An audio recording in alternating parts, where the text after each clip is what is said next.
What's up, guys? Here for a special show. I'm here with Justin Freeman from runthesims.com. You might notice that logo right above Justin's head. I am very excited to announce that Run the Sims is going to be sponsoring all of my DFS content this year on the channel, and wanted to kind of dive into some of the sweet tools that Run the Sims is going to have available. So Justin, excited to work with you guys. Welcome to the stream. Yeah, well, appreciate you having me on, Pete. This is awesome. It's honestly a privilege to work with you and have you as a part of this team. I think we've got something pretty cool brewing here at runthesims.com. I think it's a little bit of a unique twist on DFS, and I think hopefully that's something that was appealing to you, and then hopefully it'll be appealing to your audience as well. I'm anxious to talk about some of the features we've got. Yeah, for sure. And you'll obviously be hearing a lot about the features from me going forward. And I think what's cool about the site is it's almost kind of pronged in three different directions between DFS, of course. We're going to have lots of good sports betting tools. And then what we're going to talk about today is a lot of the season long stuff. The site does have the rankings, but what's particularly interesting to me is the projection builder type stuff. Justin has created this interface basically where we can go in and we can adjust certain things. We can basically build our own rankings, and it's kind of up to you, right, Justin, how much you want to do. If you want to get in there and fiddle with everything, you can. If you just happen to think the default projections are slightly off on a DK Metcalf and Tyler Lockett projection split, you can just go in and tweak that and leave everything else the same as well. Yeah, like I think the act of building projections is maybe one of the most beneficial things you can do in a draft. Like I've been building projections, season-long projections for a long time now, like almost a decade. And so what I find it helps me with is understanding where is there clarity and when is there a lack of clarity on certain situations. And so like, even though like projections themselves aren't like a gospel to draft off of, they can help you sort of identify where the waters are muddy and where there's opportunity, because we know some of these ambiguous situations can lead to a lot of upside. So it's kind of cool to go in there and fiddle around with things. It makes you do a deep dive of every team sort of mentally and go through those depth charts, understand like, oh, is this team going to be a little slower paced than they were last year? Are they going to be a little more higher scoring than they were last year? It helps you like bake in some of the regression type stuff that you hear fantasy analysts talking about, and just sort of put your own opinions. Like it's a subjectively objective process. Like it gets you to some sort of final answer there, and puts a nice round number on whatever your opinion is, but helps you kind of quantify players over one another. Yeah, and I think in general too, like I've seen over the years as I do play fantasy football year round, between dynasty and then best ball and then heading into season long stuff, like all of those things really help inform your decisions. And like for the example from the doing season long projections, like those first few weeks of the DFS season, that's when there's a lot of opportunity to be had, where it's what is the stuff that's, random variance, and what of these things are indicating a new reality. So if you're in there working on the projection shares for Tyler Lockett and DK Metcalf, and then in week 1, we see a big disparity in that target share. Okay, now week 2, that's continuing. Like just even having that anchor for like where you thought the baseline expectation was can really help you, I think, adjust to new realities and benefit while playing DFS, just because you put in that work in the off season. Yeah, exactly. And there are some guys that maybe you wouldn't have expected yourself to be as into, but they sort of pop up in the projections pretty hard. Like for me this year, it's funny. James Conner's one of those guys that like just does really well in the projections compared to where he's going ADP wise. And he's not a sexy pick at all, but he seems like the type of like core staple type of guy that can get you through a season, especially if you're pushing back on running back. Yeah, and I was listening to Mike Leone and Ben Gretsch are doing a projection series right now, and they were also talking about also how fragile the projections can be, because you are allotting these touches, these available targets. The pie has to add up to 100% here. So often when we get to the situations, let's say the wide receiver 3 or the running back split, like you mentioned, we're making assumptions, and that can often make a guy look really attractive. Like I don't know how the hell to project the Houston Texans wide receivers this year after Brandon Cooks. I mean, it looks very messy. And so you might make an assumption, oh, Nico Collins, the rookie, he's going to be the most talented guy. But what if it's my guy, Chris Conley? What if it's Randall Cobb? Just how you allocate those projections is going to make that second wide receiver look really, really good, perhaps. Yeah, and that's where I think like going on top of your projections and like almost putting notes beside them as to which ones are like hyper fragile and which ones are pretty much locked in, set in stone. Like we know what to expect in terms of workload in, say, the Vikings backfield. We know they want to give it to Dalvin Cook. We feel really sure that when Dalvin Cook's healthy, the workload's going to look like this. Now, granted, things can go crazy, but we feel pretty solid about that. But some of those weird situations, it's like, well, I don't really think that, Randall Cobb will be an 18% target market share guy, but I've got to give it to somebody. and there's not a ton of other options to give it to. So like put a little snowflake beside Randall Cobb's name and know like, yeah, I've got him projected up a little bit right now, but I don't exactly think that's how it'll work out. There's just it's going to be some sort of dice roll there, and kind of helps you couch some of those takes that'll pop up in the projections. Yeah, why don't we pull it up here just so people can kind of see what the projection builder looks like here on Run the Sims, and then maybe we could talk through some of these situations, because I do feel like this is always the tough thing about drafting and how to think about rankings is we're all chasing the upside. We all want the league winners, but we also know volume is everything. So it's that constant push and pull. And, we see all kinds of different approaches to drafting as far as, tier-based stuff. I really like a lot of what Sean Siegel does over at RotoViz, where he has actually a very small group of players, because he really is, his kind of filter is, I only want to draft guys who I think their ADP the following year could be 3 to 4 rounds higher than it is right now. But then you do have to have baseline projections. So how do we factor in upside? How do we bake that in? Do you have like an upside premium that you might put in for, let's say, like the second year wide receivers that we like to target, a Brandon Ayuk coming off of a big year? Like, how do you factor in median projections with upside? So I think we can actually do that pretty easily with this tool. What we can do is make a handful of minor modifications to any player and get an understanding of what that would do to where you have his position rank. And Texans I've got pulled up here, they're a little bit weird because of their quarterback situation right now and how you project that. But that honestly makes for a pretty interesting thing for us to dive into here, where you've got Deshaun Watson. Like, what if he plays? What if he doesn't play? And so you can go in here and impact all of this. So obviously it's set up with rushing over here on the left side, receiving in the middle, passing on the right side. And then you can see where that person ranks at their position over on the very, very far right side. So let's just say like we get a full season of Deshaun Watson. I can edit his passing market share from 65% to 100%. That 65 is just kind of a couch there. And so you'll see like we get this little error message here at the bottom. You have too much percentage of where the ball is going to go from the quarterback. So obviously if Deshaun's at 100, that means Tyrod is at a 0, Davis Mills at a 0. And so now we're back in compliance here.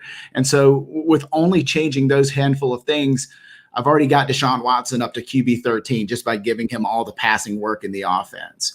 And so obviously I know I need to do something similar over here on the rushing side. Like if Tyrod's not playing, he's obviously not rushing. We can get him down to 0 there. Davis Mills down to 0. And now I've got 8% left that could potentially go to Deshaun Watson. We'll just give it to him for the sake of argument here. And now I give him 24% market share there on the ground. And now he's all of a sudden at my QB 12. And that's without, editing anything related to the receiver. So what it's going to do here is it's going to look at, where this ball's going in the air and our target market share. And, obviously we don't have a star-studded receiving group here to really lift up Deshaun's passing yardage totals. But, based on what we have in there right now with sort of backup level quarterback play, he's already up to the QB 12. I imagine if we started saying, well, hey, Brandon Cooks, he's all of a sudden going to be a much better player instead of a 61% catch rate, which we'd expect him to have if he played half the season with Tyrod Taylor. Maybe that's at 65% now with Deshaun Watson, which that was enough to boost him all the way up to wide receiver 13 with what else we have in there. And that didn't impact anything there for Deshaun in terms of his where he ranks there. But we can kind of mess around with a lot of the different things here, including the efficiency rates for the wide receivers. And it could really boost his ceiling there. And so, just sort of playing around here, you can kind of see how, changing one thing for one player obviously has an impact on everybody else. We may also say, well, hey, the Texans are likely to not have a lot of plays this year as long as, Tyrod Taylor and Davis Mills are toting the load. But if Deshaun's in, they may actually be a pretty fast-paced team. So maybe their total plays goes from around 1,000 to around 1,100. We key that in. Now, all of a sudden, Deshaun's QB 8 on the year. And same thing with their touchdowns. We reassign some touchdowns, and now Deshaun's probably up to QB 6 or something like that. So it just kind of goes to show, like, this is like a what if analysis on if Deshaun Watson plays. And if I want to, I can save that work right here. Just click the save button. It'll be there when you come back. Or if you're just kind of playing around and want to wipe it all away, click the reset button. But it's pretty intuitive, I think, in how it works. And it automatically updates where that quarterback ranks in your own projections. And so you can kind of have a good idea of, paint that ceiling for every player, and it should work out pretty cool. Yeah, and we should mention right now, everyone can have access to this for free unless I'm speaking out of school. That is correct, right, Justin? That is correct. Yeah. So Projection Builder, 100% free. Just need a free account. That's the only way we can save your data from one session to the next. And if you're like me, like, it may take several sittings to like come back. It's like you're reacting to news, you're doing this, you're doing that. You just click save button and it'll always be there when you come back. And you can go over here and download your projections as well. You can download it by position or download, all the players there together. Just click the download button. It'll pop right up for you. Yeah, so that's awesome. You guys can get signed up, mess around with this stuff for free. And then what would you say are, because like you said, you do kind of have a butterfly effect scenario with once you change one thing, once you make this one assumption, it can drastically change everything else. What would you say some of the pitfalls are, or things people should keep in mind if they're new to making projections and want to give this a shot? Because I could see yourself getting in trouble very quickly with just even one bad assumption. Yeah, for sure. Like, one thing I'd recommend is go over here to baseline info, get it and just read up on this. It kind of help you understand what's like a reasonable range of outcomes for any particular team. Like last year, and we only look at targeted passes and rush attempts to define plays. And obviously there are different types of plays. There's spikes and throwaways and kneel downs and things like that we don't really care about. So when we're projecting out total plays, make sure you understand, like, how many plays does a team run in a game, multiply that by 17. So you'll get sort of weird numbers in and of itself, because last year we had 16 games and this year 17. So make sure we're kind of like prorating that out a little bit. Understanding what efficiency numbers look like for different players, sort of by position. Like, if you may think that, pick a player, AJ Brown is phenomenal, and he is, but you can't set his catch rate to 90%. There's never been a wide receiver to have a 90% catch rate on any number of targets. So, making sure that you understand, well, a reasonable catch rate for a wide receiver is anywhere between 54% and 76%. And you can say AJ Brown's phenomenal and it'll be slightly above 76. So that's fine. Like, just understand you should keep it within some sort of window. You get into trouble like trying to predict outliers. So, sort of understand also that things happen throughout the season, no matter how confident you are. And like, AJ Brown may be the alpha dog this year. Like, understand you need to kind of bake in, he may miss a game or two for injury. You may need to bake in that Some of the other guys actually rise up a little bit more. Maybe they get a little bit more production from a different type of position. Just sort of think about what you're trying to get your projections to say, I guess is the best way to say it. Like, do you want this to be sort of upside for everybody? Or do you want it to sort of be the most likely thing to happen? That's kind of what I try to focus on.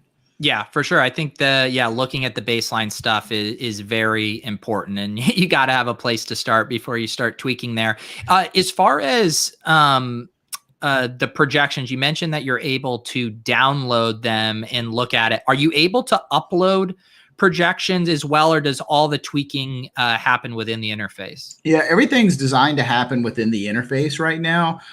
Maybe we get some upload capability here soon, but it's designed to be sort of a one-stop shop for you to be able to take in all of your assumptions there on the screen and sort of modify that live and get that real information brought to you immediately.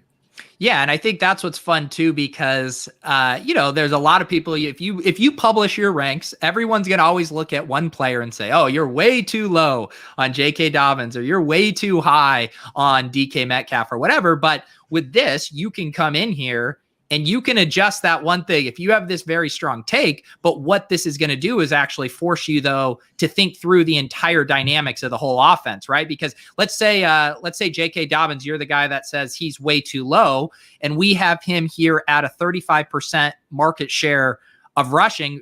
Say I want to come get him to 50%. Well, now we'll have to start saying, well, is Lamar rushing less? Is Gus Edwards touching the ball less? And then you actually really have to kind of challenge your beliefs on that.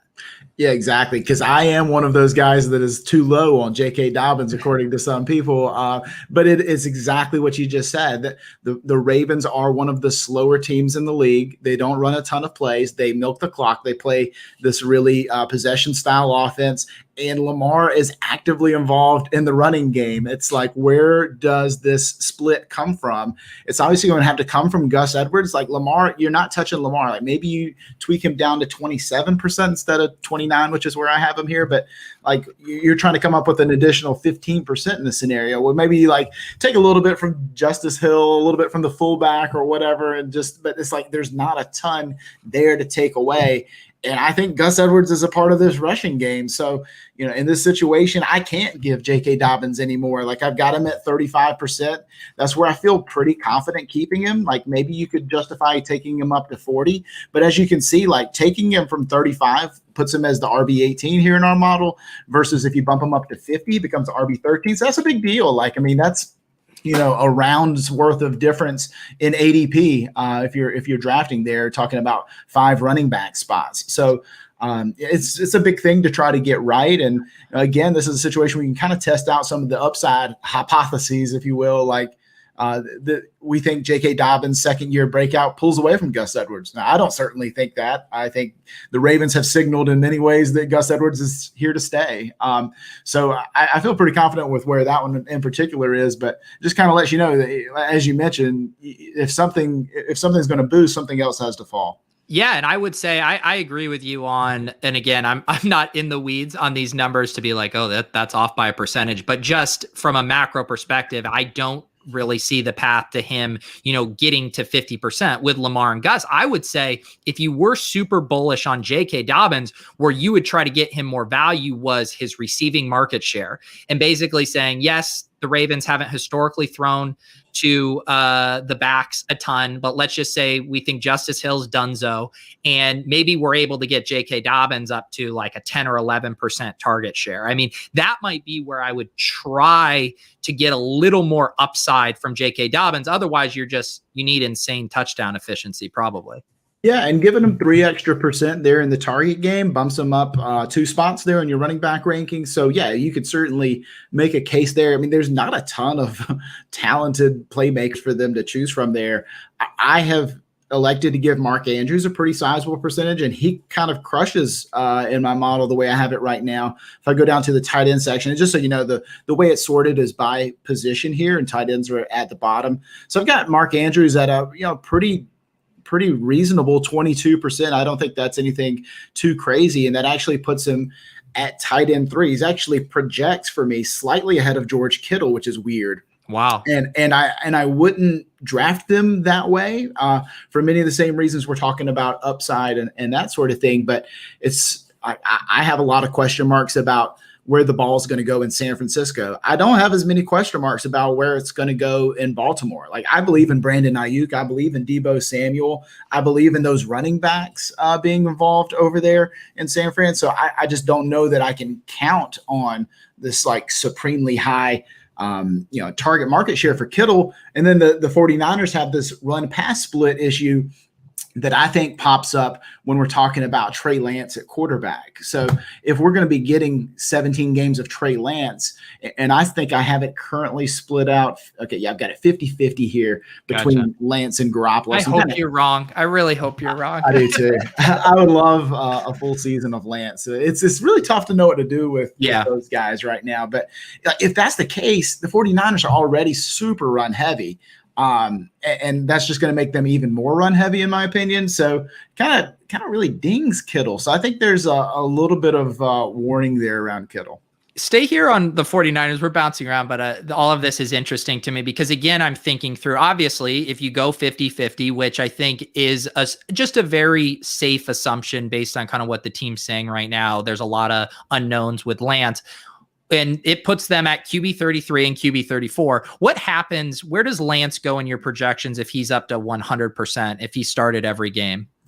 Yeah, so let's take Jimmy G down to 0, and if he gets, not 1,000, 100% of 100% of the passing, and so that's QB 15 without adjusting the rushing, and that we know that's going to be where the bread's buttered there for Trey Lance.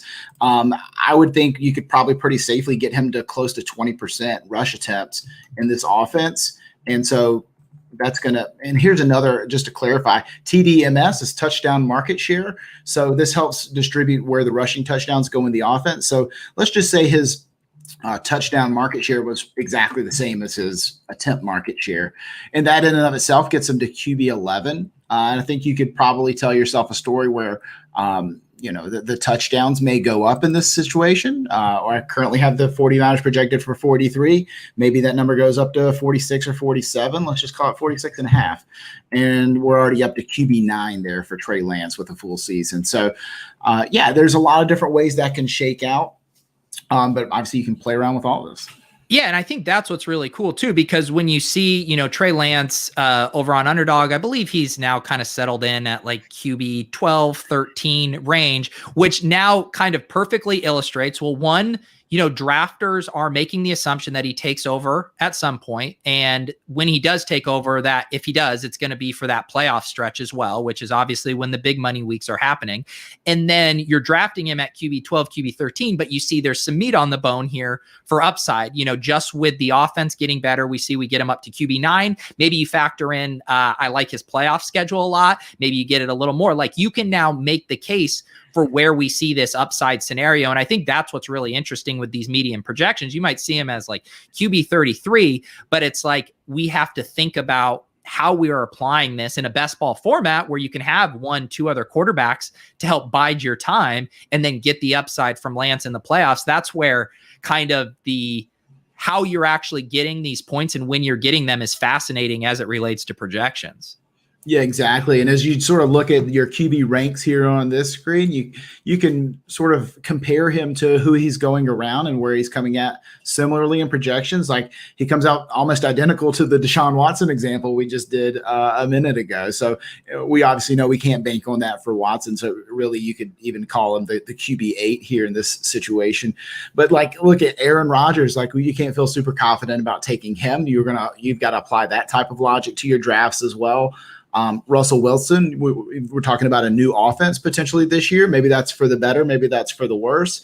I think he certainly belongs, well behind that top 5 group I've got there: Mahomes, Jackson, Murray, Allen, Prescott, for sure. But I think if we're talking a full 16-game season from Trey Lance, he's just about right and should leapfrog Aaron Rodgers at the worst. So the one name that, I have my Rolodex now of doing a ton of drafts, and the guy that I would normally expect to see within this grouping would be Joe Burrow. And I know we just kind of bumped Lance and Watson in. I'm curious. Okay, so he was just barely out of frame there. Yeah, just barely out of frame. QB 13 now for Burrow. And you could certainly ratchet up some efficiency numbers there and some pace numbers there for the Bengals, especially compare what they did last year. You had a lot of terrible games after Joe Burrow that really weighed down what you would expect to see from that offense for this upcoming year. But yeah, Burrow's a tough one to try to figure out because I think even a guy like Brady, who's going 2 spots ahead of him, probably a bit more reliable, but I think we sort of know what that ceiling looks like for Brady, and Burrow is certainly the mystery box option of that little portion of the list. Yeah, could we go take a look at the Bengals, because I think their pass catching crew is very interesting to discuss, as is Joe Mixon, with a lot of people. I feel like there's a level of fantasy wanting out there that we want Joe Mixon to be this bell cow, even though history has said that's not necessarily the case. So talk me through how you've approached Joe Mixon's kind of RB status, and then as well with Jamar Chase, who is this exciting talent. And you can make a case for, the best 3 wide receiver set in football right along Dallas. So I think this is an interesting team.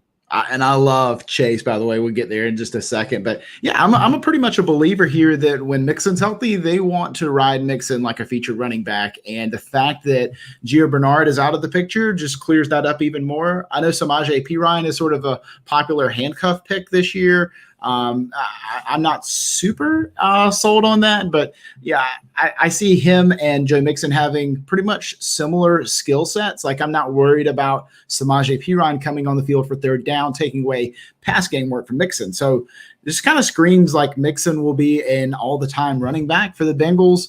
I've got him at 65% rushing market share with like a very normal 4.1 yards a carry. I know yards per carry isn't the most predictive stat, but it's really the best way for us to sort of shortcut the expectation for what a player is going to do this year without using some sort of advanced model, make it really easy to use. And then also in the passing game, I've got him figured in for 12% of the team's targets. That puts him at RB10. And I think that feels just about right for Mixon. We know that there's, maybe up to 5 to 7 guys that are pretty much in a top tier. And to me, Mixon firmly in that second tier of guys after that. And so, yeah, feel pretty good about that. We're not assuming too much there, just a pretty normal bell cow roll there.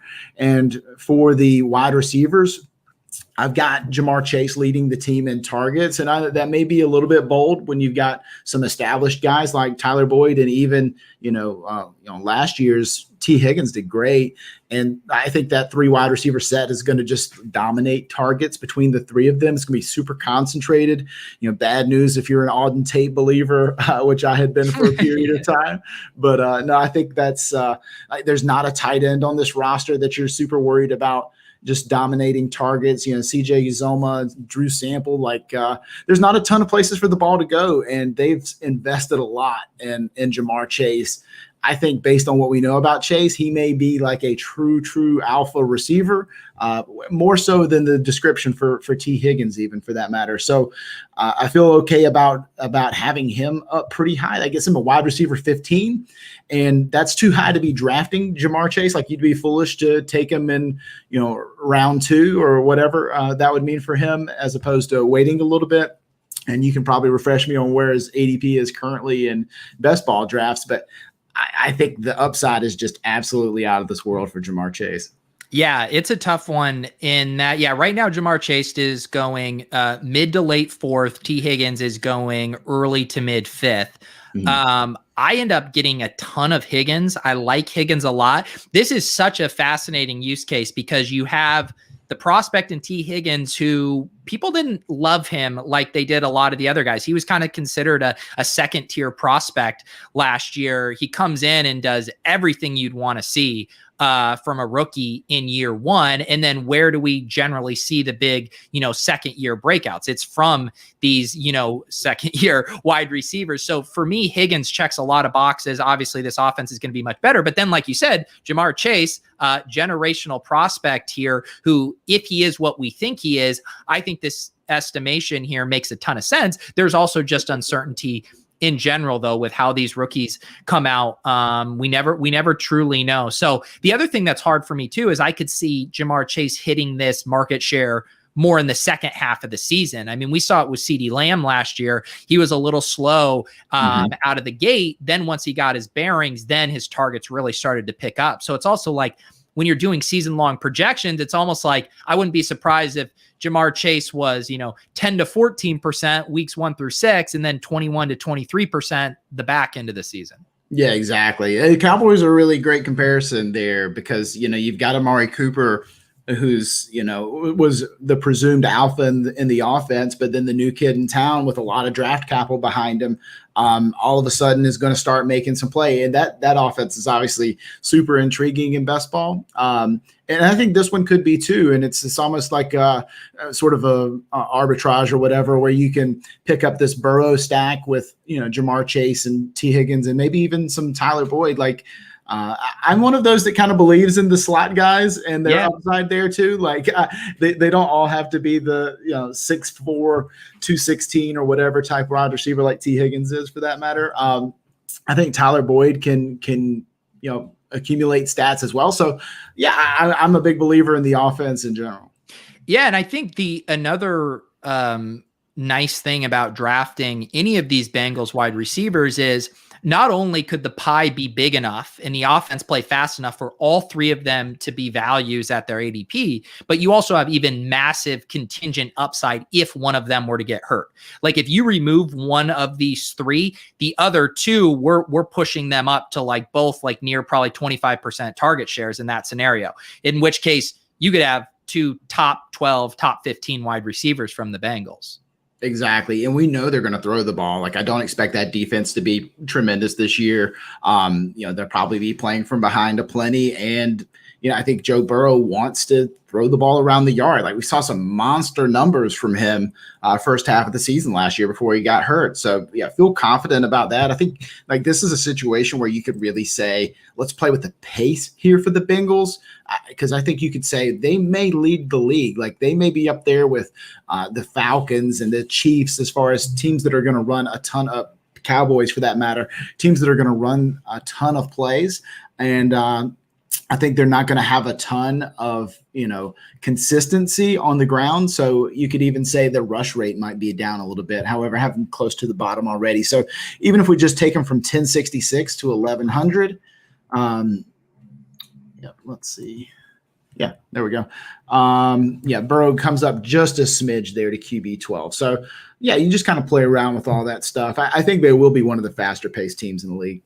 When you so say you make these adjustments, you see the new updated quarterback rank. Are you able to now generate your own ranks? Because obviously under our fantasy tools here, we do have season-long rankings. We have the best ball rankings. Are you able to take your own ranks and generate a CSV you can upload? Yeah, so what you can do here, download your CSV, which you can't see there on that screen, but and have that available to you. And then also here under our fantasy section, go to your best ball rankings. And so once we're here, what we can do is, you'll have sort of our default projections in this area and our default ranking. And so they're already sorted in order. You could download that as well, get that going, and then basically merge those two things and be able to sort of resort them in a way that matches your projections. Sorting for rankings is very different than sorting for projections, though. So keep that in mind because you are mixing multiple positions together, which is really tough. Like it would be another tremendous exercise to go through and try to make like your top 250 or something like that, like we have up on site right now. And you realize there's a lot of interesting decisions. So what I like to do is go in positionally and pick, set your rankings in that way. Like I'm on the clock. Which running back am I taking from the players that I haven't ranked yet, and kind of go one by one through all those, and then sort of go across positions to put together your master list. And it's kind of an interesting process. You realize that you want to be. It kind of helps you identify like where do I want to be taking a quarterback in drafts? Where do I want to be picking up my third wide receiver? It kind of helps you realize like you compare players that you would ordinarily not compare to one another, but it helps you sort of think about things structurally, which I think is far more useful when putting together a rankings list. Yeah, 100%. I love having the ranks, just to, like I said, to have that baseline thing to anchor myself to. And then, because I'm maxing out the underdog tournaments, I'm basically not even using my ranks, because I now know them so well that I'm drafting off of ADP and then using that and your kind of player level convictions to exploit when things really deviate from ADP. That said, I notice, when I do my big season long drafts, or when you only have a couple teams, like, you're wanting to go get your guys. And that's where having these ranks and being able to do that in a smart way, I think makes a lot of sense. Let's see here. I want to go look. Let's do one more team in the projection builder. I wanted to ask you, who is the team that has been giving you the most headaches for trying to project? And I know we already looked at like the Texans and Baltimore, but is there anyone else in that vein? Yeah. So I guess I'm probably like a lot of people in the fact that I've got a monster projection for Brian Hill, and for Mike Davis, and I don't know what to do about it in the Atlanta Falcons backfield. Like, there's nobody there. And it's like, even if you think Mike Davis sucks, and he may suck, the Falcons are going to run a ton of plays. They're going to be playing catch up. They're going to have a really good offensive coordinator now at head coach, Arthur Smith. And so, and I just don't know what to do in this situation. Like, do I really think Kadri Allison is going to be the guy that takes away a lot of touches? I mean, they cut the only two guys that could have done that in, Brian Hill and Ito Smith. So when you look at this roster and this running back room, like, I guess I like Cordero Patterson fine, but I don't see him operating as the lead back in this team. And it's a team that the quarterback takes away no rushing from you whatsoever with Matt Ryan. So it's like, man, the ball's got to go somewhere. And if Mike Davis can be a bell cow, I'll take him for free, I guess. Yeah, this is a tough. I guess the one name that I don't see here is the rookie they drafted, Javian Hawkins. Do you have anything going for him? Yeah, not much. So, trying to figure out how much he might be involved in that situation is interesting. But no, I don't have a take there, honestly. Yeah, I mean, the thing that's tough is, like, I do agree, and I get why people are ranking Mike Davis high. You'll see him; he's going pretty firmly in the 5th round of underdog drafts most of the time, because he's maybe again one of the ultimate projection use cases where you can slice up this however you want. Like, it's pretty hard to not come out with a solid projection for Mike Davis. At least from the kind of narrative type stuff. Quadre Allison has apparently been having a good camp. I mean, Javian Hawkins is smaller. He's 5'9", 183. I think the reality of this situation is that it's going to be a committee no matter what. And then the real question is, how much of the bell cow status can Mike Davis hold on to? Because even last year when he took over for McCaffrey, he had a few of those games right out of the gate where it was like, oh my God, he is just, I think Levitan would say he's 90% CMC. Right. But then they started to give Curtis Samuel some touches. Then it was, who was it? Reggie Bonifon getting a couple carries or whoever. And he kind of lost that grip. And so here it's like, how much is Patterson and Allison working in? Or is he that much better than them where he is going to get that share? And I think that's where the projection gets really difficult.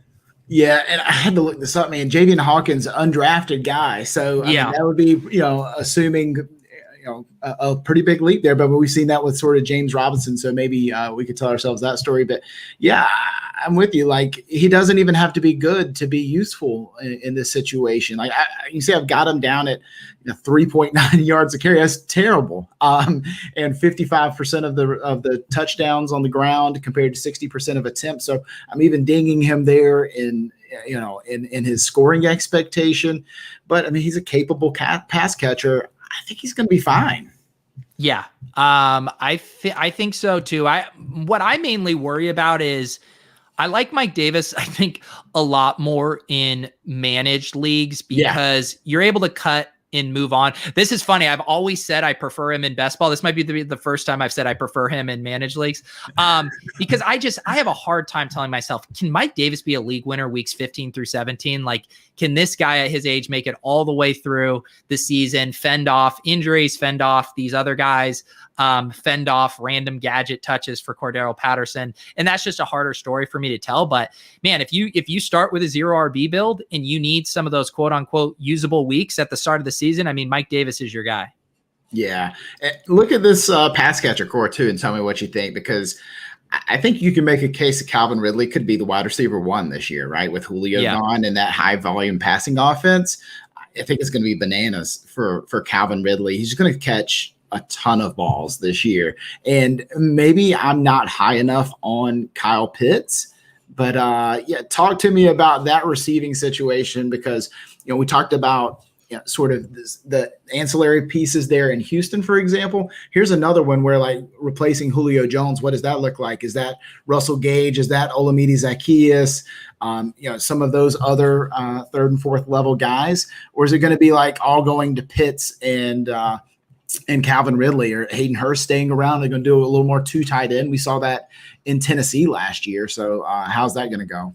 Yeah, I definitely agree on the Ridley thing. He could just get absolutely peppered with targets. And he has, I don't think he's as talented as Stephon Diggs, but I think similar skill set in that he can be used everywhere. Like, you're going to use him in bubble screen stuff around the line of scrimmage. He can win outside. He can run the deep route. So I think he's going to be utilized a ton. I'm curious for the projections because I'm sure you have your historical catch rates and baseline efficiencies for tight ends, but how you're handling Pitts as, let's just say, like a quasi tight end wide receiver. Are you kind of giving him a little extra with the assumption he might be playing more wide receiver than tight end? I'm just curious how that works.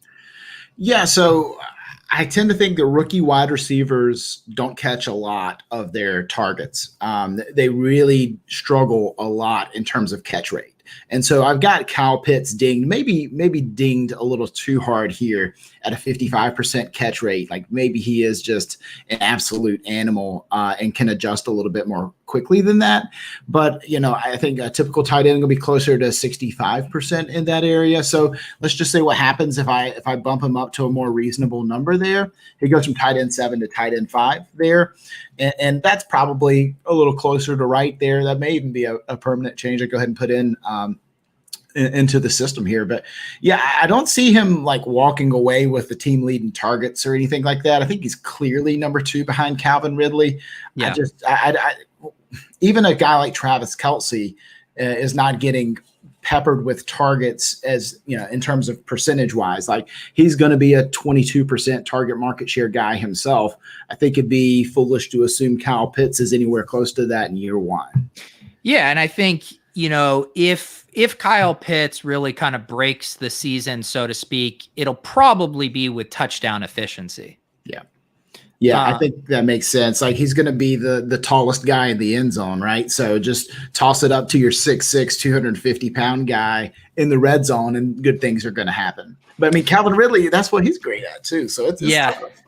I think my overall concern with the Falcons is just like, I feel like this team has a little bit of that implosion worry where I could just see them struggling. I could see them getting down in a lot of games. And of course, that means they're going to pass a lot. But, I think there's just question marks with their defense, their offensive line. And, we want the competitive shootouts, not the garbage time. We can sometimes get there, but it's not what we want to hang our hat on. So I'm just a little worried about how good this team is going to be. But like, if they can just be middle of the road, I mean, between that division, I mean, we get the AFC South, we get all of those shootout dome games. Yeah. It sets up nicely. But yeah, they're a very tough team to project. I mean, outside of Ridley, I think there's legitimate question marks about everyone else. Yeah, I think they got a major coaching upgrade too. I don't know how much that's going to impact the defensive side of the football, but honestly, as long as they're still back there chucking it, like I think it's going to be a really fun team. And Pitts is maybe I'd be close to calling him overpriced. Maybe he's properly priced, but Ridley is a guy that I think I'd snatch up almost every time in the second round. Yep, I have been grabbing him a good amount. I love I love wide receivers, so I'm grabbing my Nuke, my AJ Brown. You know, I got to get enough of all of these guys. Yeah, and by the way, it's pronounced Falcons. The Falcons, yes, that's Brian's taking that one to the grave. If you guys aren't familiar on Lulz, a show I do with Brian Hooper on Wednesdays, he accidentally pronounced them as the Atlanta Falcons. That's always one of the funniest things too, is because Brian is such a DFS crusher, and then he'll like mispronounce a name because he just lives in the spreadsheets in the Sims. And then everyone's like, wait, how are you the one beating me at DFS and you can't even pronounce Falcons? For sure. Frustrating. And speaking of Sims, I do think we're going to get together to do some other stuff featuring Sims here. Obviously, it's the titular namesake here, and that's going to be something I'm most excited about with the DFS season coming. And maybe we could give a little preview of that right now. I know the site is still getting fully built out for everything for DFS, but I'm particularly excited about the simulation stuff. Yeah, for sure. And let me just walk you guys through the dashboard while I'll chill here for just a moment. And this to me is like the one-stop shop here for the site. You've got some free content options up here too. And then if you scroll down, you'll get to our daily fantasy options. And these are going to be premium here on the site. So we'll take a subscription, a paid subscription to get into the daily fantasy section. But a free account gets you almost everywhere else on the site, which is pretty cool, including Discord if you guys want to hop in there. So yeah, you can hop into the optimizer. This will look and feel very much like a traditional optimizer, but it'll come, preloaded with some of our proprietary stats in here as well. So, you've seen this type of format before. If you've ever worked with an optimizer, you can sort of focus on individual games. You can focus on individual players. You can focus on exposure rates. You can create stacks. If you ever wanted to stack around Jared Goff for whatever reason, I clicked on him there. You can do that there and find your stacks. So a lot of options there with the optimizer, but sort of big picture wise, what we're doing is we're running sims on every slate, every game, every week, in order to be able to ultimately get to what's called an optimal rate. In other words, exactly how often is Miles Sanders going to be in the winning lineup, and what does that look like compared to his ownership? So if we think Miles Sanders is 15% likely to be in the winning lineup, the optimal lineup, then and his ownership is going to be 30% for that week, we've got a decision to make. Does that mean that we just full fade Miles Sanders? Does that mean that we play exactly 15% of him in our portfolio? Or do we just, ignore him completely? Or do we try to match the field? So there's a lot of, there's still a lot of decisions to be made after that. But it's a really cool process. And so if anybody watched any of my stuff last year on the captain spot, what we were doing this with showdown slates. And we'll continue to do that with showdown slates here as well. We're trying to essentially dig into let's simulate what's going to happen on every play of every game, and then just run it back, and see which, combinations of lineups pop up in the optimal the most often. And so the cool thing, and this isn't available yet, all of our premium tools will come out August 15th. You'll be able to go in and run your own sims. So you could actually click in here and adjust anything you wanted to in terms of the player assumptions. It'll look very much like the projection builder app we were just on. So you can go into any team, any player, and tweak around with some of that stuff and say, well, what happens if this is the Kyle Pitts game and he gets 35% of the team's targets? Then what does everything else look like around that? And then you can just play, sort of showdown that way. To me, this is the most powerful thing that you could do in showdown. It has some aspects into sort of the more classic slates as well, but it supports DraftKings, FanDuel, and Yahoo at the moment.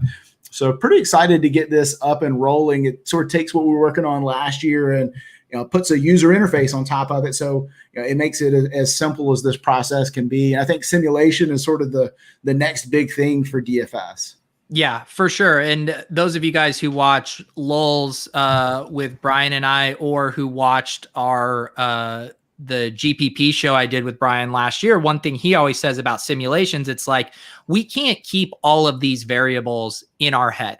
There are way too many things. And not only are there all these individual variables, if you tweak one, it affects all of them. And then we're going to layer on salary constraints and how it impacts the amount of projected points we can get into our lineup. All of these things that the simulation accomplishes for you. And then that doesn't mean that it's the answers to the test. We still have to apply that with context. And that's why I love the combination of having the sim data, anchoring me to these various scenarios. And then, as a lot of you guys know, for how I talked about DFS last year, I'm looking at a few simple things that are right here in this screener. I'm looking at projected ceiling, which is something that's always, important when we're trying to win a tournament. And I'm looking at ownership rates. So I'm super excited this year for both Showdown and Main Slate to be able to take the sim data, tweak it, build really smart lineups, and then, double check my work here with ownership and ceiling projections. I think we're going to have a really successful year.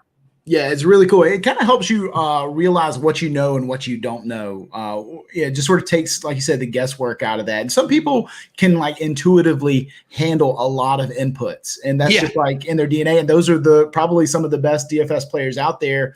But for the rest of us, myself included, for sure, definitely it's nice to have a tool that puts an exact number to things. Now, granted, getting projected ownership right is also its own, sort of nightmare in a way, because nothing's worse than assuming some guy's going to be over-owned, and then you realize he was only going to be 8% owned and not 25% owned, and that changed whether your decision was right or not. So there's a lot of competing things to sort of balance there, and like I say, I think this is getting us a step closer in the right direction. Yeah. So like I said, guys, the deal right now, everyone can sign up with a free account on runthesims.com. You can start messing around with that projection builder. You can get the season long ranks, the best ball ranks, all that good stuff. Get familiar with the lay of the land. And then we'll be talking way more about the DFS tools as we get closer to the season. One thing that I'm very much enjoying too is I get to have an ear straight to Justin and get to tell him features I would love to see implemented. And I assume that's going to extend to user feedback as well. So if you guys get a chance to play around with it, leave in the comments some stuff you guys would like to see. The one benefit of being a new site like this is you guys are pretty fluid, right? You're able to adapt to feedback and get the best possible tools out there. Yeah, not only can we, but that's a huge priority as well. We've created a Discord channel with some support features in there as well. So if you have even just football related talking points or thoughts on why we're off on a target market share number or a pace number or whatever, feel free to hop that in and I'll take a look at it myself. I'm the one putting these sort of baseline assumptions together, and we want to get it right. And it's very possible that we don't have we haven't considered every single point. So if you do have feedback, whether it be on the way the site's working or what a team looks like, I would definitely want to hear about it. Yeah, for sure. And I'm going to have more announcements about some of the cool stuff I'm going to be doing with Run the Sims this year, including a Discord within the a channel within the Deposit Kingdom Discord. So I'll have more details for that shortly. But as Justin referenced, Run the Sims has their Discord as well. And then, so we have the pricing plan up here. Tell people about the Founders Club here, the ability to lock in this rate before July 31st. And we didn't mention the Bankroll Tracker, which is another nice thing that's going to be included here with the Run the Sims package. Yeah, for sure. So it's the package for NFL season is $199 right now, and the bundle is $249. And basically, the bundle is the NFL package plus the Bankroll Tracker. And the Bankroll Tracker will look like some others in the industry, but basically it'll help you understand where you're winning and losing in your daily fantasy contest. You upload your results from DraftKings, FanDuel, SuperDraft, Fantasy Draft, and Yahoo, and we'll spit out some fancy graphs of where you're winning, where you're losing, what your lifetime ROI looks like, and that sort of thing. It's $100 for the year, but if you just get the bundle there, it's all together for $249. That'll get you access through the end of the NFL season, playoffs included there.